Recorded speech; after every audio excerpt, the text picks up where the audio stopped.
Hi everyone! Na-miss ko mag-samgyup. So, I I made my own version of samgyup.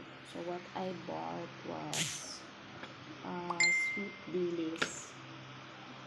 So, these are sweetened dilis. This is pork barbecue. So, I just bought this for only 10 pesos. Tapos, finay ko na lang siya with sugar.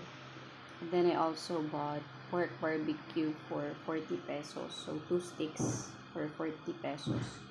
And then I bought 1 piece of tender juicy jumbo hot dog for, I guess it's only 12 pesos.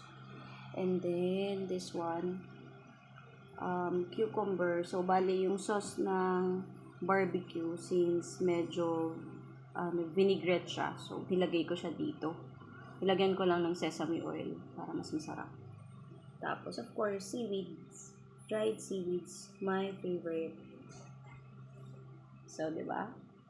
Ano lang, mura lang na samgyup. Kaya nyo din gawin sa bahay. Let's eat. Enjoy.